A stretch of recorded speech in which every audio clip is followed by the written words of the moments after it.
a lot of layoffs are happening everywhere. It's in the news, and a lot of job seekers are really worried about it, right?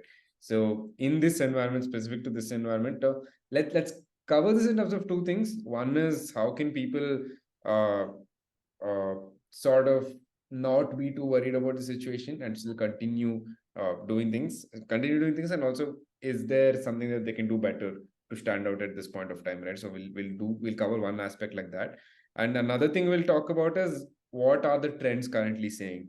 So in terms of job trends, what profiles are being hired more, what profiles are being hired less, and also in as a sub question in this, let's talk about people who are switching careers. Is it still a good time to think about career switches because a couple of years down the line it was completely fine to do so and you would find an opportunity fairly quickly as well? Is that still the case, or has that landscape changed a little bit, right? So we'll do these two things broadly and then like a subcategory of it. So first, let's talk about layoffs, the situation right now, and how you can sort of upskill and grow and be better. So layoffs are happening, but so is a lot of hiring.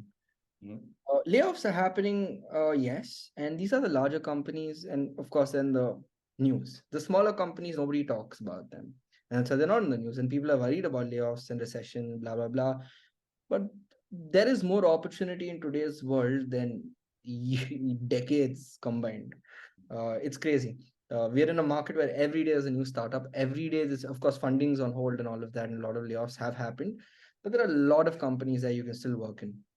I think, yeah, answering the layoffs, don't freak out so much. Just go on Google and research. You'll open any job site and you'll find so many people hiring. Right? There's a reason. It means there is opportunity.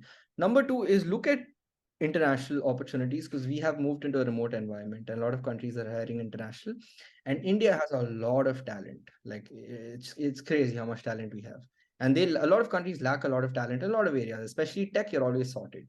um, and the countries across the APAC region that don't speak English, uh, but they are looking for someone who can speak English from a client-facing point of view.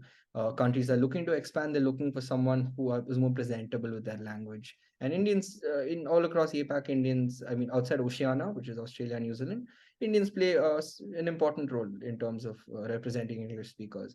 A lot of opportunity there as well. See, in terms of, I think your next question, which was, Job um, trends. the job trends and who's getting hired more. Uh, Tech, I mean, AI, anything doing with tech and AI is always going to be hired a lot right now. But that doesn't mean there's no opportunity elsewhere. There's always opportunity. Like, I think what people need to do is stop letting the news point fingers, and instead you come to a conclusion by doing research on your own. If you rely on news is going to talk about your Amazon, Facebook, Tesla, and all of these companies. They're not going to talk about all these other smaller companies. So, and there are brilliant companies, brilliant culture out there that are early stage startups. I'm in one myself right now. So, and I'm having, and my company is in Singapore. It's based out of Singapore. I work remotely from India. We have a beautiful culture. So you want to look for that. You want to really do your own research.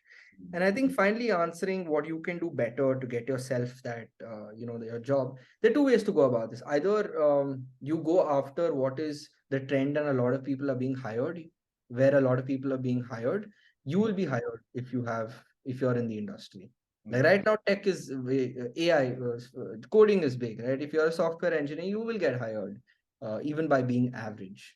So there are two ways you can go about it. But if you're average and you're being hired, remember you're also the first one to be laid off.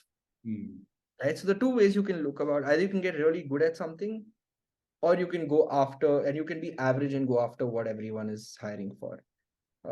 You get a job easily right now, but you'll also lose your job later very easily. So whatever you're doing, forget the industry for a second. Of course, your future in the industry matters, right? I mean, I'm not going to say that that'll be a lie if I tell you that it doesn't matter at all. Like, I can't tell you to go work in the print industry right now. That would just be a bad idea, right? So as long as the industry has some future, but it's not like, you know, like the thing, it's okay. Just get really good at your job and you'll be fine.